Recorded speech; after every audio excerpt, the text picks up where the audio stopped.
a team that has been struggling as well with injuries, whether it be head knocks or suspensions, 10 in the bins.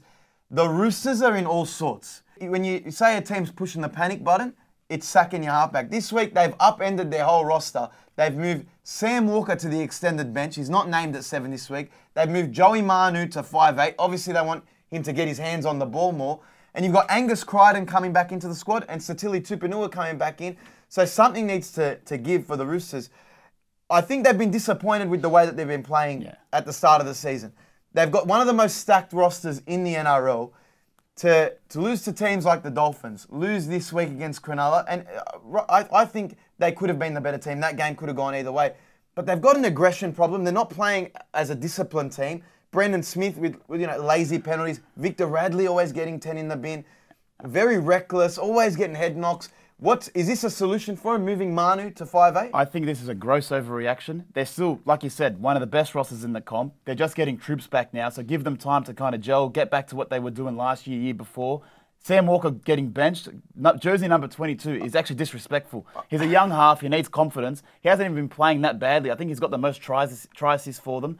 I think Joey Manu, just because you're not getting involved, doesn't mean we've got to rearrange our whole team. So do you think it's Sam Walker not playing well defensively, or he's not up to scratch in the way that they're going? They're not confident with the combination with him and Luke Keary, or it's because Joey Manu hasn't been touching the ball or hasn't been that spark that he has been in previous seasons. They want to give him the ball more and give him more touches. It's probably that, but I think Trent Robinson's trying to send a message to his team and just say, look, no one's exempt from getting dropped. I'm happy to drop whoever's not playing up to scratch, whether it be discipline, whether it be performance on the field, but he's going to make a big move. I probably think it'll probably be a 1 to 2 week move. He'll be back in the team. Yeah, South Sydney did a thing with Lockie Ilias last season where they dropped him, and it was a big statement, and said, go play a game in New South Wales Cup and then work your way back into the squad.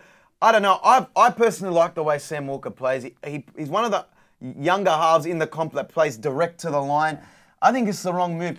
And it's probably a sign that, everyone, you speak to any Roosters supporter or anyone in the NRL, oh no, let the combinations play out. They'll come good towards the back end of the season. I think it's a sign that Trent Robinson has hit the panic button and said, we need to make some changes because it's not working. What we're doing is not working. Yeah, I agree with that. And look, Sam Walker, as much as I like him as a player, 3 penalties conceded, 1 error and 8 missed tackles against the Sharks. Are teams targeting him in defence? Probably.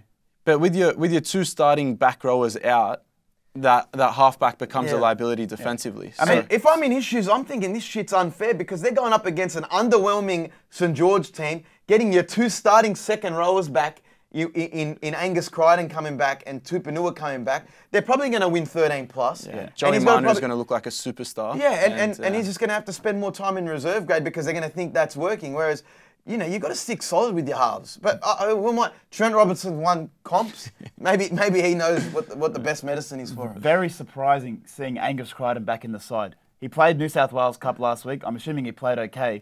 Scored a try, but I thought they would have given him maybe 2-3 weeks in New South Wales Cup, let him get his match fitness up. But they've said, you know what? He's all good. He's all good in the head. Straight back in the team. The guy's an origin level player. He didn't even need a week in New South Wales Cup. He could have slotted straight back into first grade. That New South Wales Cup team is absolutely stacked when you look at it. Dylan Napa, Nathan Brown playing, Angus Crichton, Tupanua, all well-regarded first-grade players.